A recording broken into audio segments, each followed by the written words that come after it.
Ahí estamos.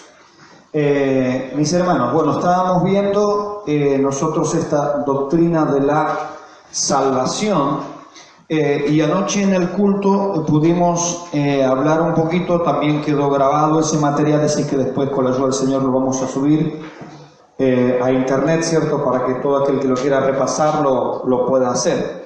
Y básicamente el argumento que compartimos anoche es que la fe es previa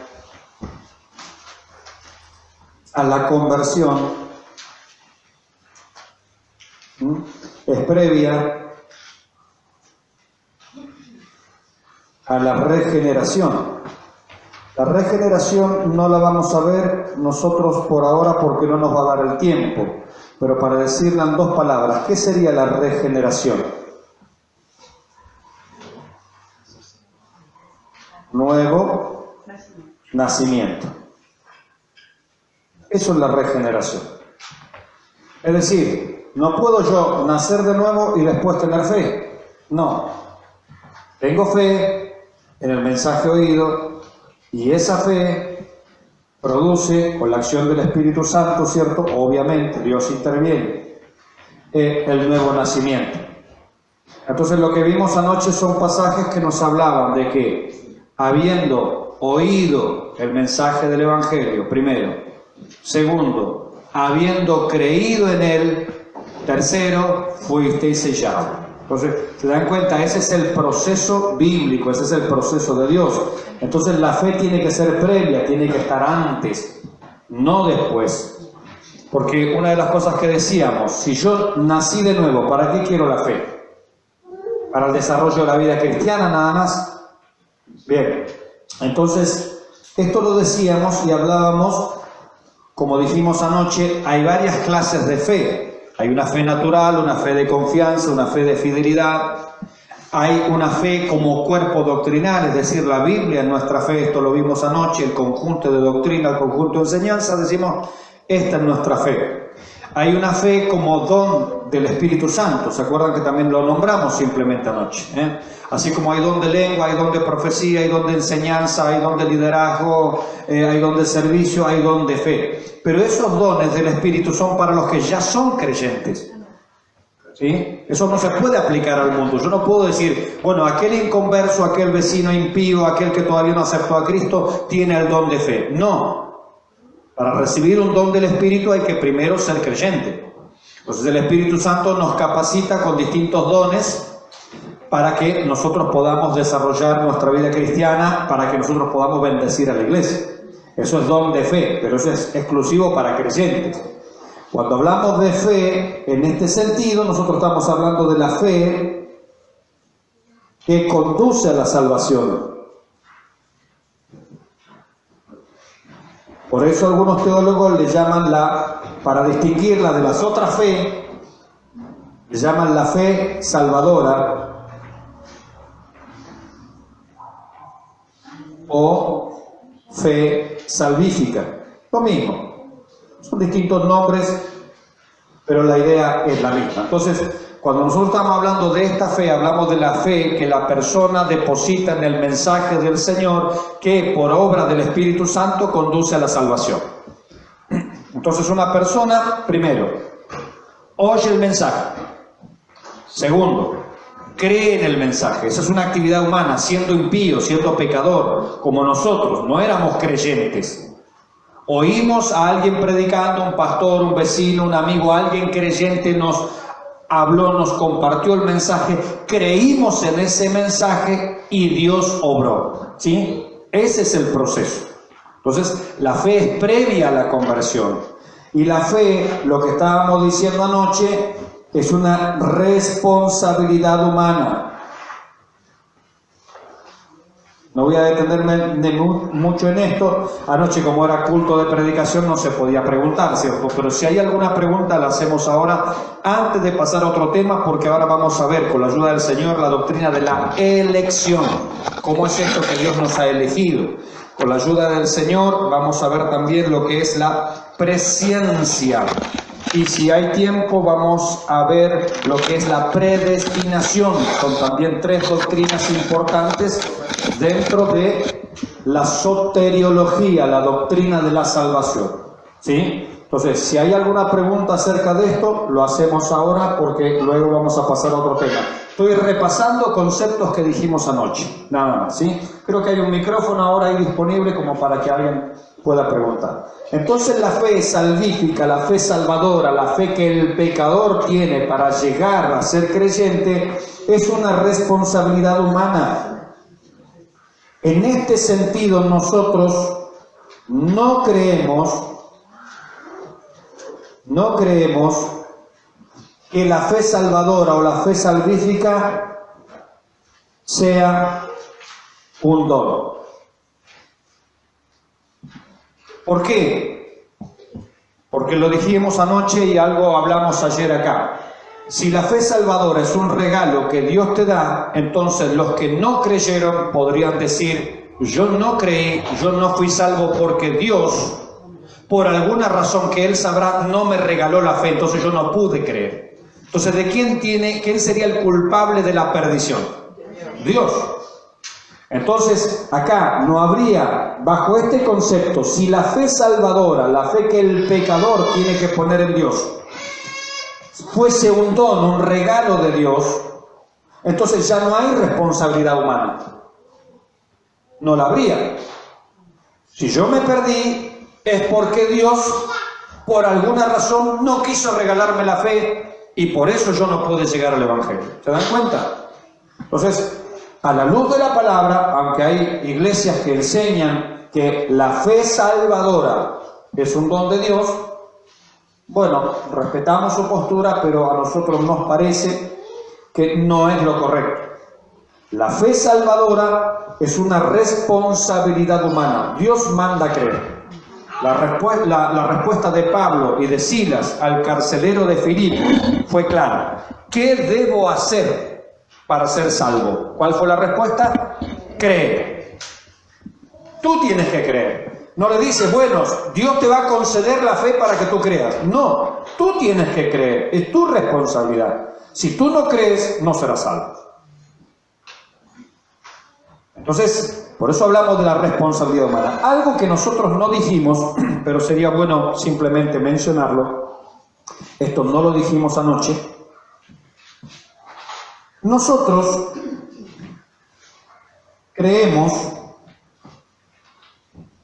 en un libre albedrío condicionado. Libre albedrío condicionado. ¿Qué significa libre albedrío? Que una persona puede decidir sin ningún impedimento algo, sin ningún condicionante. ¿Sí? La pregunta sería, yo les hago esta pregunta. ¿El ser humano tiene libre albedrío? Es decir, ¿no hay nada que lo condicione para elegir o para decidir? No. No tiene, dice acá mi hermano. ¿Quién más puede opinar? El ser humano, sí. Nosotros, los cristianos, no tenemos libre albedrío. No tenemos, la hermana dice no. El humano sí. ¿Y nosotros qué somos? Yo tengo cara de mono, pero no me lo diga tan abiertamente. Sea piadosa. Tenemos. El hermano dice que tenemos, hay hermanos que dicen que no tenemos. A ver, ¿entendemos lo que es libre albedrío? Es poder elegir sin condicionantes. Ahora yo le pregunto, la Biblia, hablamos del ser humano, la Biblia dice que tenemos algún condicionante, el hombre es absolutamente libre. ¿Qué lo condiciona?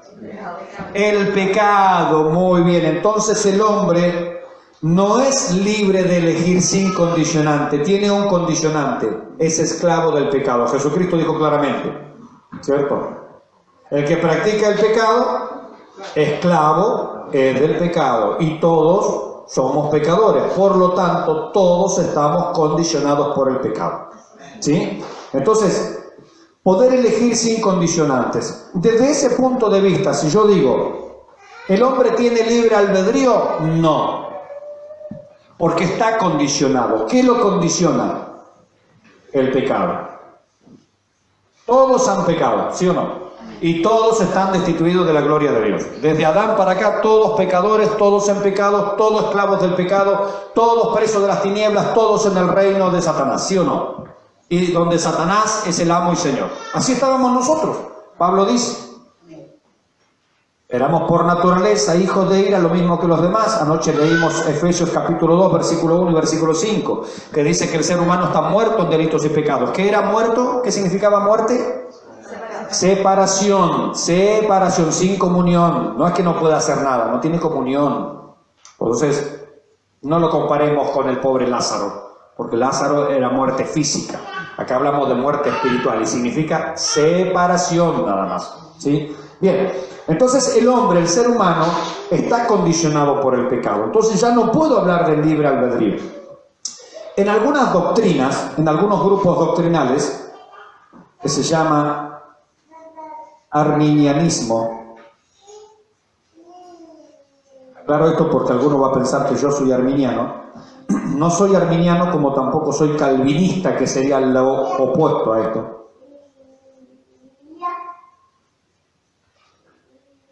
Calvinismo, ahí está. Sería lo opuesto. En el arminianismo, los que tienen esta postura, usted dirá, ¿quiénes son los arminianos? No hay ninguna iglesia que diga arminiana, ¿verdad? Pero arminianos son los pentecostales en general. Y no lo saben. Arminianos son los de las asambleas de Dios. Y la mayoría no lo sabe. ¿Conoce alguna asamblea de Dios usted por ahí? ¿Alguna iglesia que se llama Asamblea de Dios? Bueno, los hermanos, entre otros tantos, los hermanos de la Asamblea de Dios, la mayoría por ahí no lo sabe, ellos son arminianos. ¿Por qué? Porque es una postura teológica. Los grupos arminianos, ¿qué dicen? El hombre tiene libre albedrío. ¿Qué decimos nosotros? ¿Tiene libre albedrío? No. No, porque está condicionado por el pecado. La oposición sería el calvinismo, con que dice que Dios es soberano. ¿Estamos de acuerdo? Y decide todo. ¿Estamos de acuerdo? No. Porque el creer lo decidimos nosotros. Ah, ¿se da cuenta? Por eso yo no soy ni arminiano ni calvinista. En el arminianismo se dice, libre albedrío, el hombre es libre de decidir sin ningún condicionante. No, señor, lo condiciona el pecado. El hombre no tiene libre albedrío, salvo en el huerto del Edén antes de pecar. Ahí no estaba condicionado, Adán no tenía ni suegra. Y eso en algunos casos es bueno. Un saludo para mi suegra. La quiero mucho a mi suegra, no, ningún problema con eso. Menos mal que ella no mira YouTube.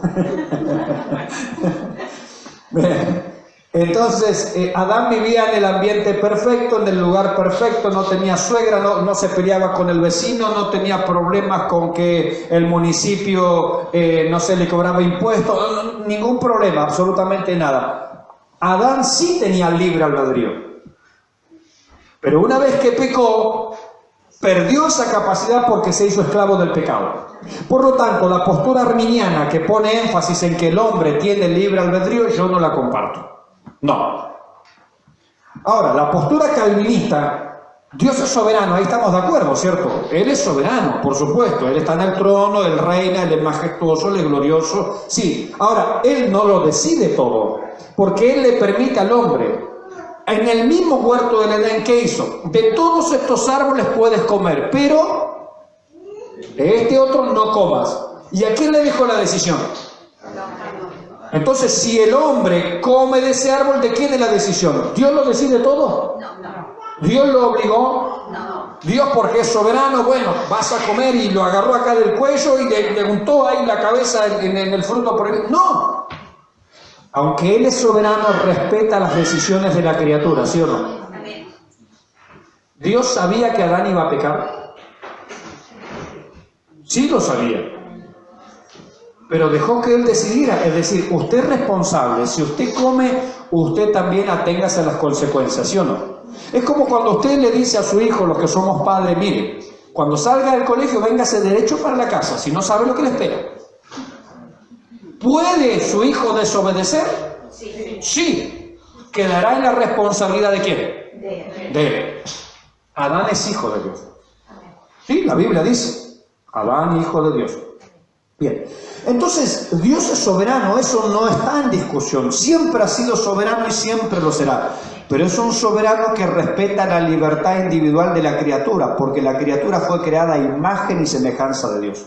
Entonces le damos la opción de decidir. Si Dios no hubiera puesto un árbol prohibido, el hombre sería un simple robot. Si no tiene que elegir, Dios le hubiera dicho, mira, escribe con azul o con azul, elige. ¿Qué? No hay libertad. Dios es un ser libre, a Él nada lo condiciona. Entonces, si Él va a ser una criatura libre, esa criatura libre tiene que poder elegir. Entonces, en el calvinismo, ¿qué se enseña? Dios es soberano, estamos de acuerdo, nunca yo voy a discutir la soberanía de Dios, pero Él no lo decide todo. Él le permite a la criatura que ejerza su libertad, su capacidad de decidir, pero eso sí le advierte, te hace responsable. Las consecuencias de tu mala elección son tuyas, ¿sí o no? Sí, le dijo clarito, el día que de él comieres, hablando del árbol, ciertamente morirás. Ahora, él no murió físicamente ese día. ¿Cómo murió? Espiritualmente. Es decir, Adán estaba muerto espiritualmente, pero significa que él era un cadáver, como dicen los calvinistas, que ahora estaba como Lázaro, no podía elegir, no podía oír, no podía buscar a Dios. No, no significa eso. Adán estaba muerto espiritualmente, porque muerto espiritualmente significa separación, falta de comunión. ¿Se entiende? Por eso el pensamiento calvinista está equivocado. Son nuestros hermanos, sí, por supuesto. Grupos arminianos son nuestros hermanos, pero si yo voy a decir que el hombre es libre absolutamente, no es libre. La Biblia nos enseña eso. Fue libre, pero ya no lo es. Ahora, alguien podría decir, pero bueno, yo puedo decidir, yo por ejemplo soy una persona no convertida. Y mi respuesta sería, bueno, pero yo puedo elegir, ¿voy a aquella iglesia o voy a aquella otra? ¿Sí o no? Sí. Yo puedo elegir, miren, hoy me levanto a trabajar y mañana no me levanto nada. Ah, ven que yo puedo elegir, nadie me condiciona. A ver, puede elegir ciertas cosas, pero hay cosas que no puede elegir. ¿Puede elegir salvarse a sí mismo? No. ¿Puede elegir decir, bueno, yo voy a entrar al cielo y se terminó la cuestión nomás? No. ¿Puede elegir, bueno, yo voy a cambiar mi propia naturaleza y ahora me voy a hacer bueno? No. Puede tener acciones buenas, puede tener acciones agradables, pero no puede cambiar su naturaleza. Es más, la Biblia pregunta a través del profeta Jeremías, dice, ¿mudará el etíope su piel? ¿Puede el etíope cambiar su color de piel por sí mismo? Dice, bueno, yo que soy bien cholito, ahora yo decido por mí mismo ser blanco como los de Noruega. ¿Puede hacer eso? No puede. ¿Mudará el etíope su piel? La respuesta, ¿cuál es? No. Y sigue preguntando Jeremías, ¿y el leopardo sus manchas? No. Salvo Michael Jackson, ¿cierto? Pero haciendo trampa, fue un poco tramposa. Bien, ¿mudará el etíope su piel? No. ¿El leopardo sus manchas? No. ¿Podréis hacer vosotros lo bueno siendo malos? Son tres preguntas del mismo versículo. Vuelvo a repetir, esto está en Jeremías. ¿Mudará el etíope su piel? Respuesta. No. ¿El leopardo sus manchas? No. ¿Podremos nosotros hacer lo bueno siendo malos? No. Todas las respuestas son no. Delante de Dios, todo lo que nosotros hacemos es malo porque estamos condicionados por el pecado. El ejemplo que dimos ayer del hombre, del indigente, con sus manos sucias y cochinas, encontró allí un poquito de cecinita en el basurero, un poquito de pan tirado abajo de un auto con un poquito verdoso allí, y dice: qué lindo sándwich para compartir aquí con mi hermano Alejandro. Él lo comería, bueno, él es medio a toda prueba, yo no lo haría. Bromatología, el municipio, sanidad no lo permitiría. ¿Por qué? Porque está todo viciado de suciedad. Dios dice: lo que tú hagas es malo, porque tú eres malo. Como tú eres malo, lo que haces es malo, yo no lo puedo aceptar, no lo puedo aprobar. Ese es el punto, ¿sí? Bien, entonces, ¿qué creemos nosotros? Que el hombre tiene un libre albedrío condicionado. ¿Por qué? Por el pecado. Entonces el hombre puede elegir sí dentro de lo malo en relación a Dios. A ver, pongo un ejemplo. Voy a usar mis dotes de Da Vinci acá, una cosa extraordinaria. Así, ya está. Esto es una cárcel, ahí adentro, estos son los muros de la cárcel. Entonces tenemos, vamos a suponer, 3 pabellones. El pabellón 1, ¿le llaman pabellón aquí? ¿Sí? El pabellón 2, el pabellón 3 y tenemos acá el patio. Tenemos un reo que está en el pabellón 1 y él dice: yo quiero ir al patio. ¿Puedo ir al patio? En el momento en que hay posibilidad de ir al patio, dice: yo soy libre. Y en otra ocasión dice: bueno, yo voy a ir al pabellón 2 porque en el pabellón se puede estudiar. Acá hay aulas, hay talleres, que yo puedo ir en un determinado momento al pabellón 2. ¿Puede hacerlo? Sí. Entonces dicen: ¿ven? ¿Qué me condiciona? Nadie me condiciona. Y en el pabellón 3, por ejemplo, vamos a suponer, bueno, acá están los talleres. Talleres, va a aprender mecánica, etcétera, etcétera. Veo que las cárceles hacen ese tipo de trabajo. Dice: bueno, hoy yo, porque soy libre, voy a ir a un taller a estudiar. ¿Puede hacerlo? Sí. Es decir, él podría decir: ven, que a mí nadie me condiciona. Dígale usted: bueno, salga de la cárcel. ¿Puede hacerlo? No. Está condicionado. Esta cárcel se llama pecado. El hombre es libre dentro del pecado, no puede salir del pecado. No puede autocambiarse, autorregenerarse, autosalvarse, decir: yo por mí mismo voy a entrar al cielo. No, no puede. No puede. Ahora, hay un abogado, acá vamos a hacerle el maletín. Ahí está, miren, una cosa. Yo creo que Miguel Ángel no tendría chance hoy en día. Ya está. Hay un abogado que viene de parte del juez y viene aquí a hablar a la cárcel y dice: bueno, los que quieran ser libres, fórmense acá en el patio, hagan una fila. El del pabellón 1 dice: no, para mí que es pura mentira. Los que están en la parte ahí de estudio dicen: no sé, capaz que sea cierto, y viene uno. Y los que están en el taller dicen: no, para mí es puro cuento la cosa. En definitiva, de una población, vamos a ponerle de 100 reos, estoy poniendo un número cualquiera, vinieron 3. ¿Quién dio la orden que hagan esto? El juez. Dice: formen una fila acá porque quiero charlar con ustedes. Viene el abogado. Y resulta que el juez tenía una orden, podía hacerlo, ¿cierto?, para que estas personas entraran en un plan nuevo de reinserción en la sociedad, bla, bla, bla, bla, bla, bla, bla. El asunto que ellos llenaron su formulario y por orden judicial pudieron salir. Es decir, sin ayuda externa no se puede salir.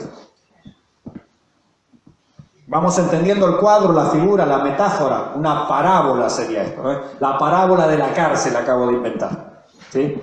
La parábola de la cárcel. Bien, ahí está. Entonces, estos reos podrían decir: bueno, yo porque me formé acá, por eso salvé. No, no. Usted se formó ahí porque hubo una invitación para formarse ahí y una invitación para llenar el formulario. Sin esa acción externa no podría usted salir, ¿sí o no? Bueno, esto es la fe. La fe es cuando el reo se forma, se pone, llena el formulario que le han dicho que tiene que hacer. Cuando él obedece a las instrucciones que le dieron de afuera, entonces ahí puede salir. Eso es la fe. Ahora, ¿quién hizo la obra de que la persona sea libre? Jesucristo. ¿Se entiende el ejemplo? Entonces el hombre es libre, estamos hablando de libre albedrío, pero un libre albedrío condicionado. Siempre dentro del ámbito del pecado él puede elegir muchas cosas, pero no puede elegir ser libre, no puede elegir ser salvo, no puede elegir dejar de ser pecador, reformarse a sí mismo, cambiarse a sí mismo. Eso no lo puede elegir. La fe simplemente es obedecer las instrucciones que se le dieron. Él no es salvo porque se formó acá y llenó un formulario. Él es salvo porque hubo una orden que él obedeció. Un mensaje que oyó, lo creyó, dijo, capaz que sea cierto, entonces me formo acá y lleno el formulario. Y resulta que al hacer eso fue libre. Entonces la acción de la liberación siempre es externa. ¿Qué era salvación? La liberación de un peligro inminente. Estos reos iban a ser ejecutados. Todos estaban condenados a la silla eléctrica. ¿Quería este juez salvarlos a todos? Sí. ¿Les dio el mismo mensaje a todos? Sí. ¿Pero por qué solo 3 salieron? Porque son los únicos que creyeron a ese mensaje, se formaron donde les dijeron que tenía que formarse, siguieron las acciones que les dijeron que tenían que hacer y fueron libres. Ninguno de ellos afuera podría decir, qué inteligente que soy yo, qué plan ideé para escaparme. No. Usted siguió las instrucciones nada más, por eso fue salvo. La fe es eso, es seguir las instrucciones del mensaje que Dios nos da. Nada más, es creer al mensaje, creer que lo que se me está diciendo es verdad, creer que lo que Dios dice, mira, si vienes a Jesucristo eres salvo. Yo digo, lo creo. Vengo a Jesucristo y me hallo libre.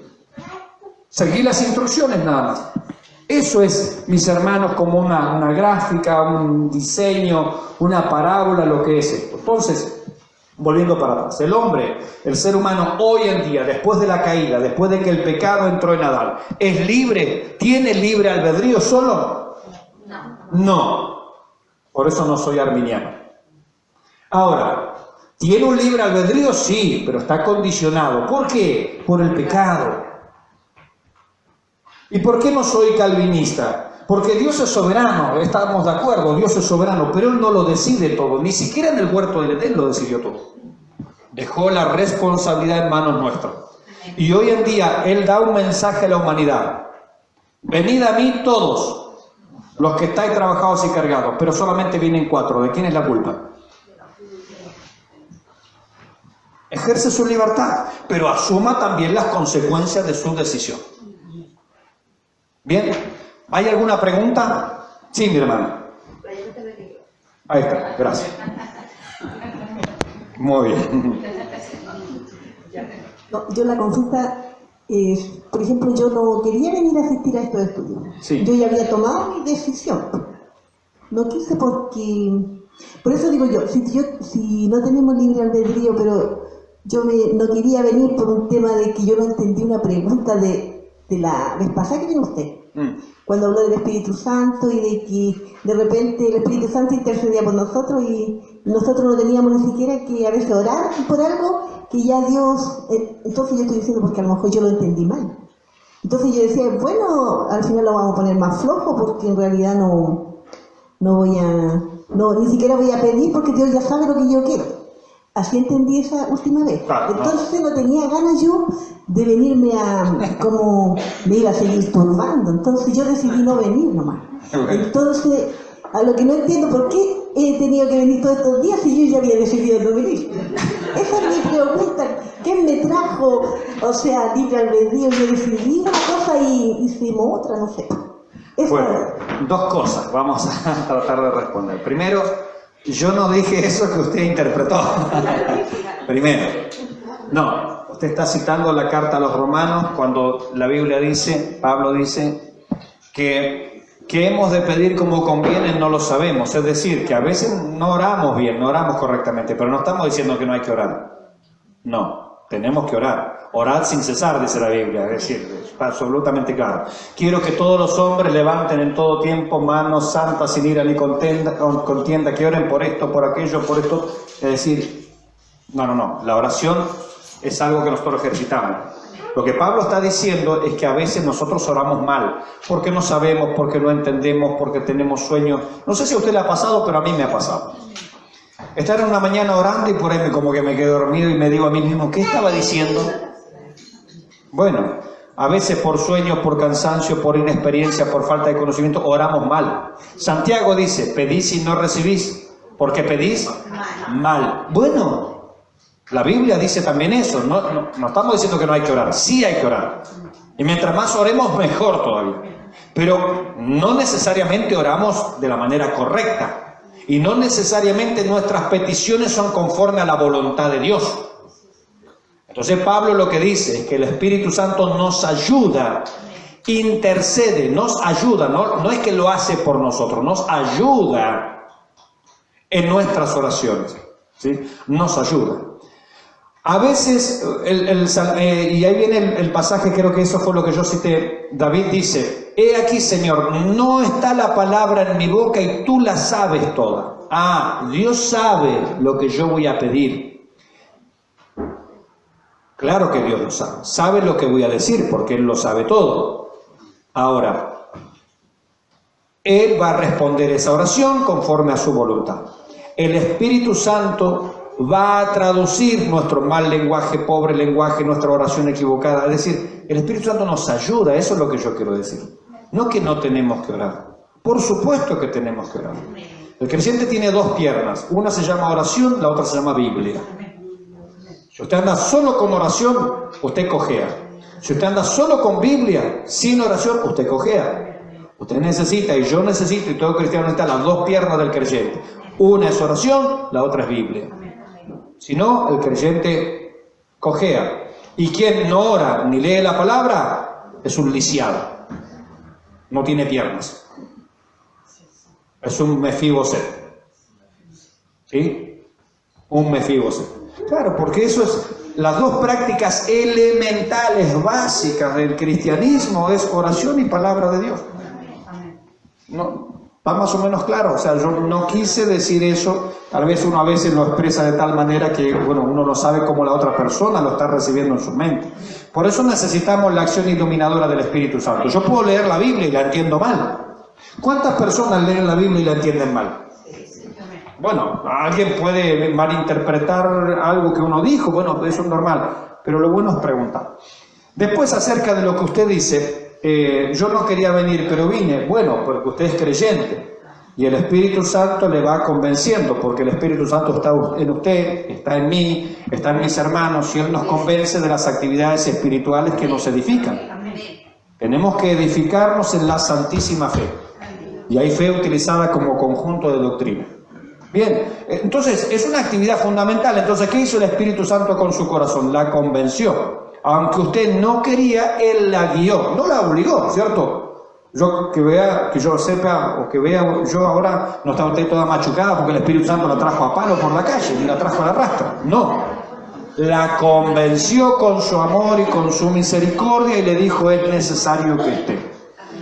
Y, como usted es creyente, el convencimiento del Espíritu Santo le fue guiando y le fue trayendo. Yo a veces estoy cansado, yo trabajo 8 horas por día como la mayoría de mis hermanos. Y a veces llego cansado a mi casa. Usted piensa que yo en todos los cultos tengo, ¡uy, qué ánimo súper glorioso que tengo de estar en el culto! A veces me gustaría quedarme en mi casa, tomarme un tecito, una oncecita, pero ahí está que el Espíritu Santo me convence. Vamos. En el Señor hay ánimo, hay fuerza. Y uno vuelve del culto y ¿qué dice? ¿Se me fue el cansancio? ¿Sí o no? ¿O no es la experiencia común y cotidiana? Bueno, pero esa es la obra del Espíritu Santo en el corazón. Él nos ayuda en nuestras debilidades, aún nos ayuda en nuestras oraciones. ¿Sí? ¿Más o menos claro, mi hermana? ¿Alguna otra pregunta? Entonces, ¿debemos orar? Por supuesto. ¿Debemos leer la palabra? Por supuesto, mis hermanos. Nunca uno va a querer decir otra cosa. ¿Alguna otra consulta? ¿Alguna otra pregunta? Porque vamos a pasar a otro tema. Fíjese que tocamos algo acá que tiene que ver con el libre albedrío. Tanta discusión del libre albedrío. ¿Tenemos un libre albedrío absoluto? No. tenemos uno condicionado, podemos elegir ciertas cosas y otras no. ¿Por qué? Porque el pecado nos condiciona. ¿Sí? Libre albedrío absoluto solo en el huerto del Edén antes de la caída. Y aún Adán y Eva caídos, sin comunión con Dios, igualmente eran responsables y Dios los llama y pueden hablar con Él y pueden tener este diálogo con el Señor, ¿no? Bien, si no hay preguntas, seguimos adelante. Déjenme que borro acá.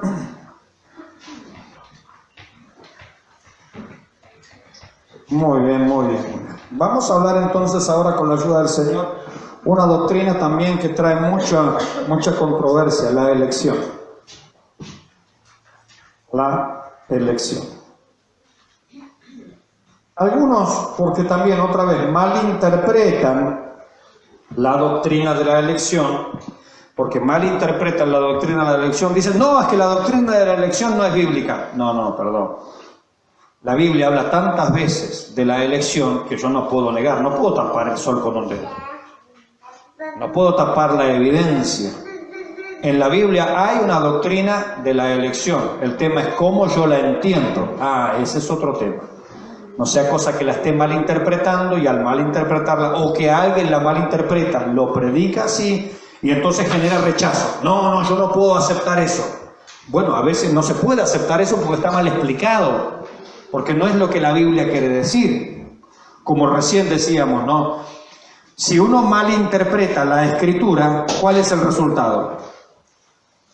Yo creo un error, o también me resisto a creer eso y digo, no puede ser. Entonces digo, esta doctrina no es bíblica. Sí es bíblica, el tema es cómo la entendemos. ¿Qué es la elección? En algunos casos, la elección,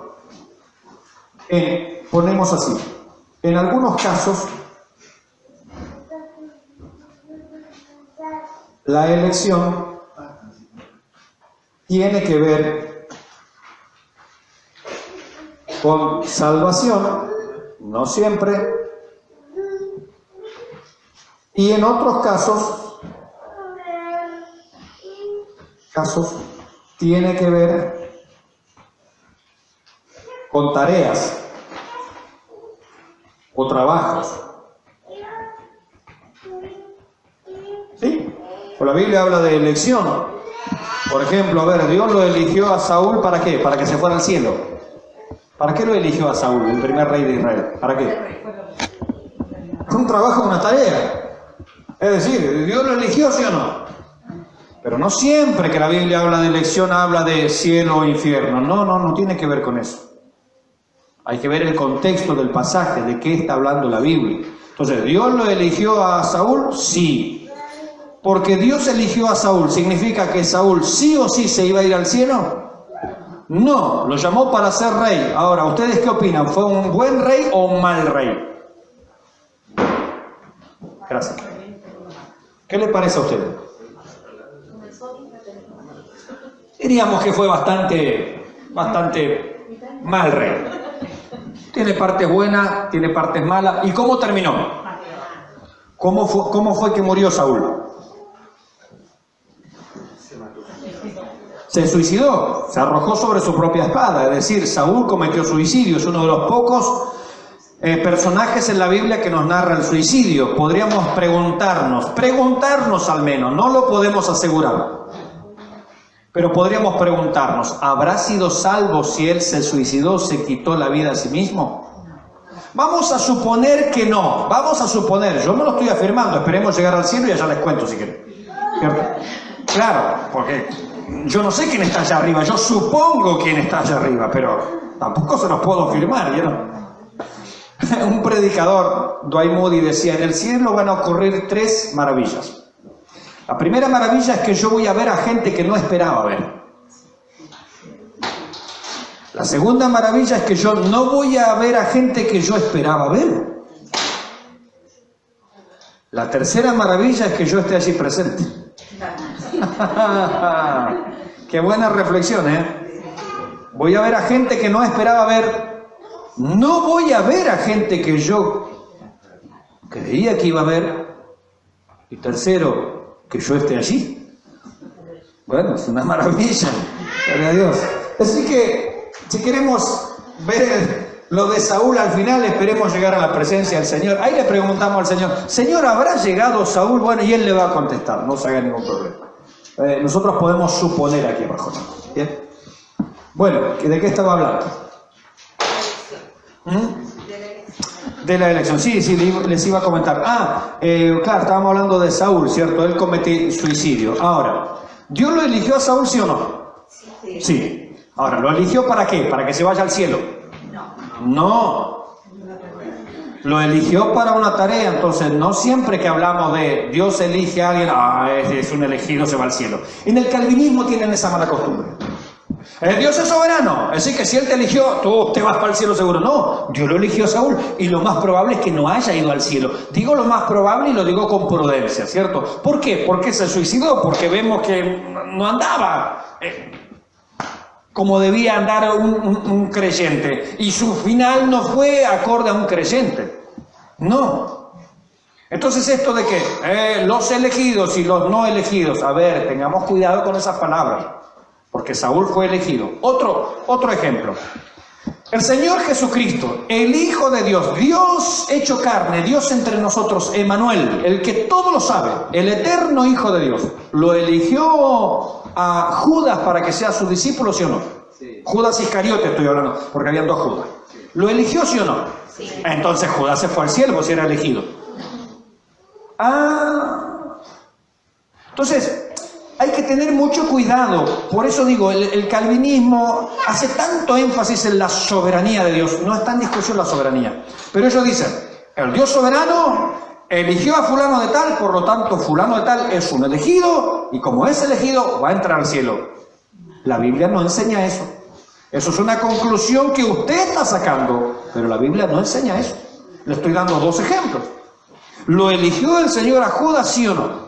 ¿Pero para qué lo eligió? Para ser discípulo. Ahora, si era mal discípulo o buen discípulo, ¿de quién era la responsabilidad?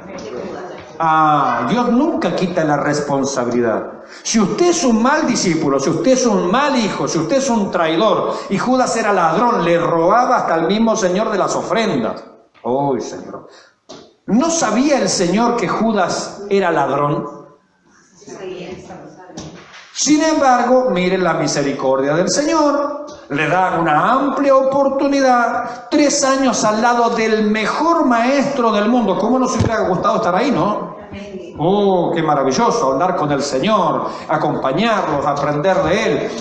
Juan el Bautista, que es el profeta más grande del Antiguo Testamento, dicho por el mismo Señor, él dijo, no soy digno de encorvado desatarle la correa de su calzado. Y era el hombre más grande sobre la tierra según el Señor Jesucristo. Qué palabra, ¿no? Sin embargo, ese hombre dice, yo no soy digno, ni agachado, ni arrodillado desatarle la correa del calzado. Tremendo. Nos hubiera gustado estar ahí.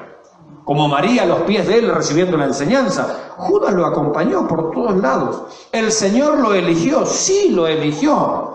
Entonces, elección, cuando la Biblia habla de elección, no significa necesariamente, no, yo lo elegí a este, sí que seguro va a estar allá, porque los elegidos están allá en el cielo. No, hay elegidos que evidentemente no están en el cielo. Porque cuando la Biblia otra vez habla de elección, en algunos casos puede hablar del tema tiene que ver con la salvación, pero en otros casos, yo diría en la mayoría, tiene que ver con tareas o trabajos. La responsabilidad es de cada uno.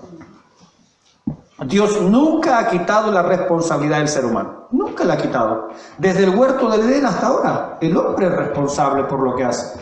Y Dios dice, aténgase a las consecuencias si lo hace mal, como todos. La palabra para elección, o elegido mejor, porque vienen los problemas. La palabra elegido, en hebreo, lo tengo anotado para acá, porque bueno, usted sabe que no tengo mucha pinta de judío, mucha pinta de hebreo, es la palabra bajar, así, bajar, en hebreo, no en castellano de bajar de ir para abajo, ¿sí? Bien, en hebreo es bajar, y en griego es eclecto. Eso es lo que significa la palabra elegido. En hebreo, porque la palabra elegido sale del Antiguo Testamento. Vamos a ver un caso. Por ejemplo, a ver, vamos a nuestra Biblia. Primero de Samuel 17:40, Isaías 42:1. Primero de Samuel, recuerden que es un libro, por eso digo primero, no primera. Primero de Samuel 17:40. En el Nuevo Testamento digo primera Tesalonicenses porque es carta, es femenino. ¿Sí? Pero en el Antiguo Testamento es libro masculino, por eso digo primero de Samuel, segundo de Samuel, un detalle al margen, ¿no? 17:40, y en el Nuevo decimos primera, porque son cartas, femenino. Isaías 42:1 y 42:19. 42:1 y 42:19. Bien, ¿quién me lee primero de Samuel 17:40? Y tomó su callado en su mano y escogió 5 piedras lisas del arroyo y las puso en el saco pastoril, en el zurrón que traía. Y tomó su honda en su mano y se fue hacia el filisteo. Bien, allí está hablando de David cuando enfrenta a Goliat. Dice que escogió 5 piedras lisas. Es decir, él dijo, no, esta está media deforme, esta es muy grande, esta es muy chica, esta tiene muchas puntas. Entonces rebuscó en tanta piedra que había las lisitas y las puso en su saco pastoril y ahí fue a enfrentar a Goliat, ¿cierto? Ahí está la palabra elegir. David eligió determinadas cosas, él las eligió y las puso allí. Bien, Isaías 42:1, ¿qué dice?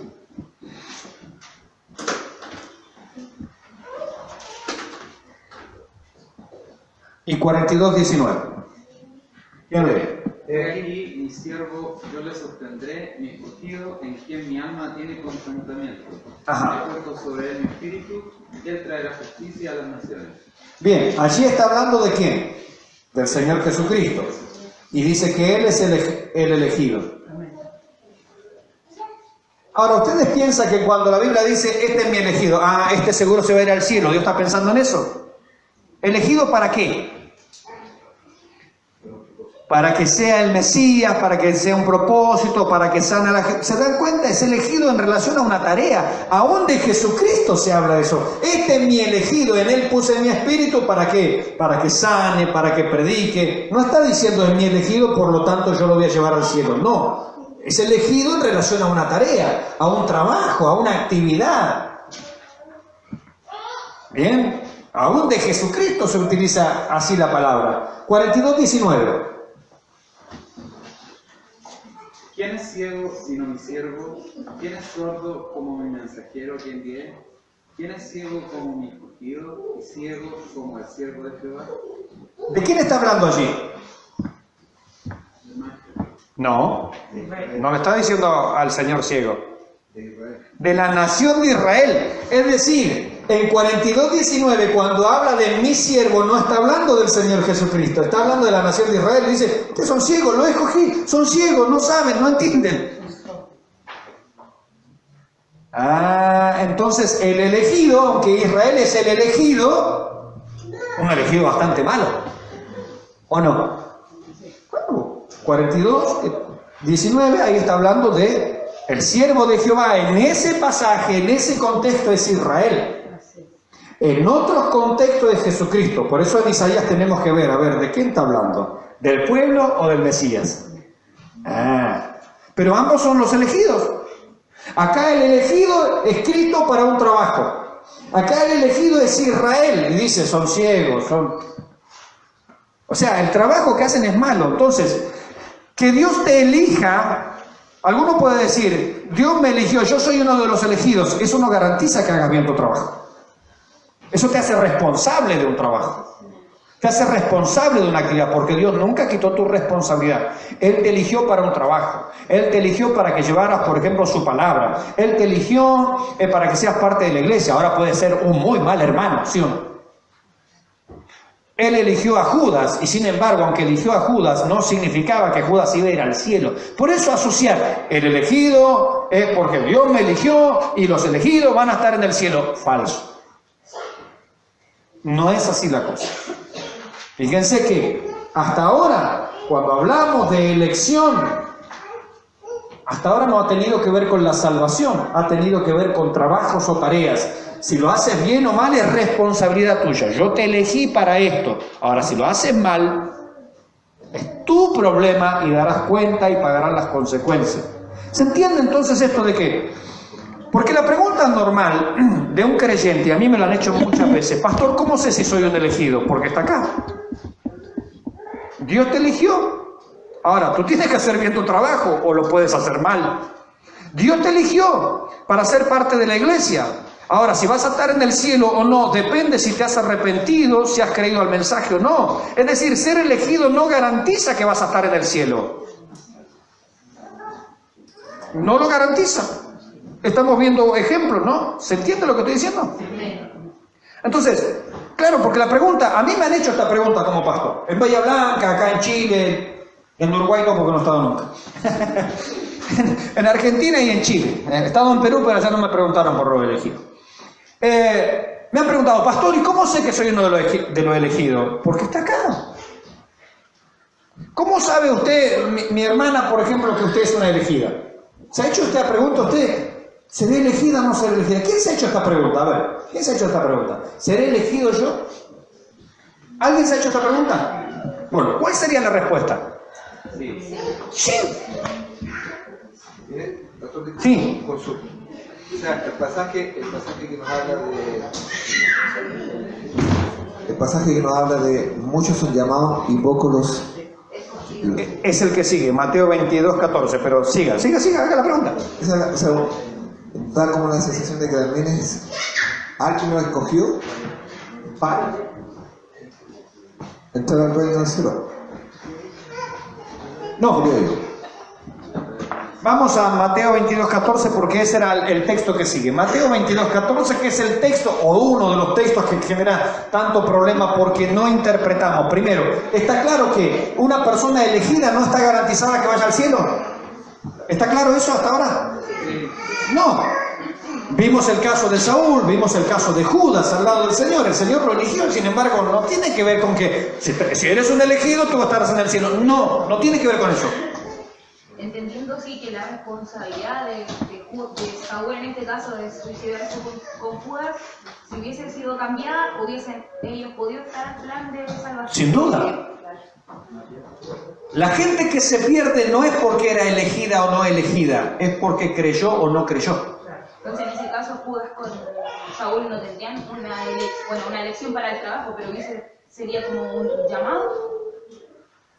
No entiendo. Es que, como el versículo decía, muchos son los llamados y pocos los...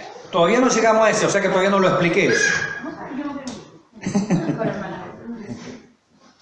creo. Voy a explicar el texto y de ahí me hace la pregunta a ver si capaz le queda claro lo que queremos decir, porque todavía no llegamos a ese texto. ¿Sí? Vamos a llegar primero a ese texto. Entonces dijimos, Mateo 22, 14, está dentro de una parábola. ¿Sí? ¿Por qué aclaro esto? Está dentro de una parábola. ¿Una parábola es la realidad? Yo digo, recién hice una parábola acá. ¿Se dieron cuenta? Hice una parábola. Yo digo, esta es la parábola de la salvación de los pecados. Le pongo un nombre, parábola de la salvación y los reos. Lo inventé yo. La expliqué ahí. Usted puede decir, me ayuda a entender. Ahora, yo le pregunto, ¿la salvación es una cárcel y son reos? ¿Esa es la realidad? No, eso es un ejemplo nada más. Es para que nos quede clara la idea.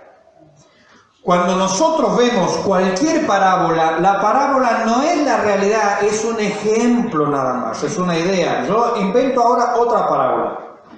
Parábola de la iglesia y la micro. La iglesia es semejante a una micro porque la micro tiene una capacidad para muchas personas. Para en cada esquina, la gente que está allí en la parada puede subir y la micro va a llegar a un destino, ¿sí o no? ¿Se entendió? Parábola de la iglesia y la micro. Estoy comparando la iglesia con una micro. ¿Se parecen o no se parecen? Visto desde el punto de vista. ¿Sí o no? En la iglesia entra mucha gente, en cada esquina o en cada situación, en cada oportunidad la gente puede entrar, puede subir y la iglesia tiene un destino, ¿sí o no? Entonces, ¿puedo hacer una parábola de la iglesia y la micro? ¿Vieron que soy bueno para inventar parábolas? Parábola de la iglesia y la micro. Ahora, yo le pregunto, ¿en la realidad la iglesia es una micro? No. Es un ejemplo. Nada más. Es un ejemplo para que nos quede claro la idea. Por eso puse énfasis acá. Es una parábola. Entonces las parábolas siempre hay que tomarlas con cariño. Es un ejemplo nada más, no es la realidad. No es exactamente eso, es para que tengamos una idea de cómo es, nada más. Nunca pierdan de vista eso. Porque empezamos, por ejemplo, la parábola de las 10 vírgenes. ¡Ay, cuánto problema la parábola de las 10 vírgenes! No, pero es que los que no tienen aceite no van a entrar al cielo. ¿Y qué es el aceite, pastor? Le pregunta uno. Es que el aceite es hablar en lengua, pues. Y los que no hablan en lengua no entran al cielo. No, se fue para cualquier lado. Es una parábola, es una comparación nada más. Es para que tengamos una idea de algunas cosas. ¿Sí? La parábola de las 10 vírgenes da tanto problema, tanto problema. No voy a meterme en la parábola de las 10 vírgenes ahora porque eso es escatología, doctrina de las últimas cosas, ¿sí? Así que si un día me vuelven a invitar, vamos a hablar de escatología con la ayuda del Señor.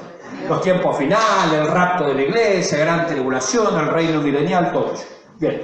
Bueno, Mateo 22:14 es una parábola, por eso hay que tener cuidado, cariño, tranquilo, es un ejemplo nada más. No se lo tome tan a pecho, quiero decir. Porque es una comparación, nada más. No es exactamente eso, pero es para que tengamos una idea. ¿Sí? ¿Qué dice ahí? Alguien que me lea, por ejemplo, esa parábola completa, porque en el 14 termina la parábola. Alguien que me la lea completa con el micrófono, por favor.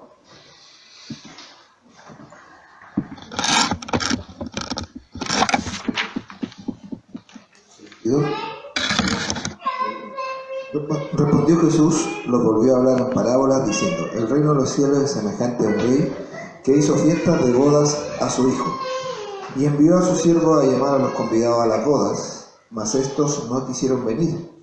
Volvió a enviar a otros siervos, diciendo: decid a los convidados, he aquí, he preparado mi comida, mis toros y animales engordados han sido muertos, y todos está dispuesto. Venid a las bodas. Mas ellos, sin hacer caso, se fueron uno a su labranza y otro a sus negocios. Y otros, tomando a los siervos, los afrentaron y los mataron. Al oír el rey, se enojó y enviando su ejército, destruyó a aquellos homicidas y quemó su ciudad. Entonces dijo a sus siervos: las bodas a la verdad están preparadas, mas los que fueron convidados no eran dignos. Id pues a la salida de los caminos, y llamad a las bodas a cuantos halléis.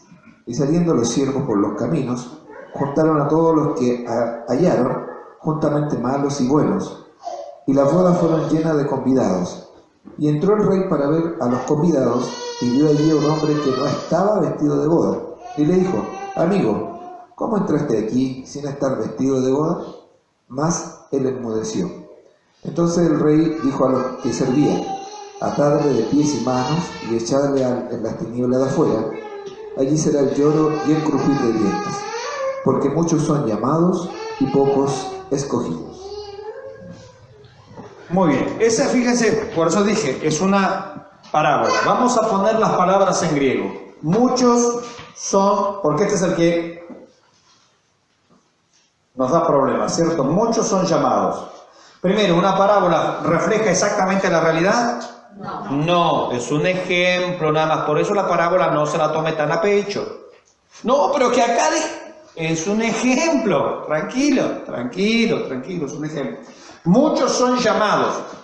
Usted sabe que el Nuevo Testamento se escribió en griego. ¿Cómo sería?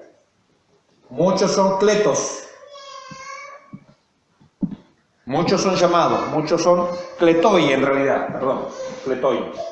Como verán, no soy un griego nacido allá en Grecia. Y pocos los elegidos. Y pocos los elegidos. Y la palabra es ekletoi.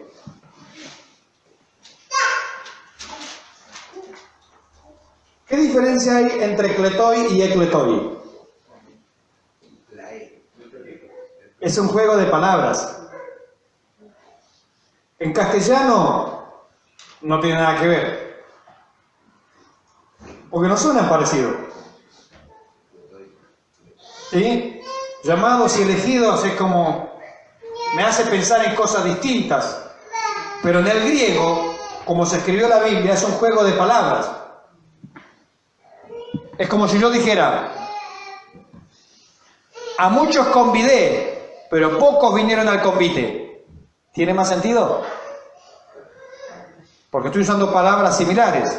¿Sí? A muchos convidé, pero pocos vinieron al convite. Es un juego de palabras. ¿Se entiende? Entonces, en griego esto es un juego de palabras. A ver, ¿de qué se trata la parábola de las bodas? Para hacerlo sencillo, porque una parábola tiene que ser explicada sencillamente, porque es una comparación nada más, no es la realidad. Las bodas, ¿cuántos eran invitados? Todos. Podríamos comparar, ¿cuántos fueron llamados al reino de los cielos? ¿A cuántos se les predica el evangelio?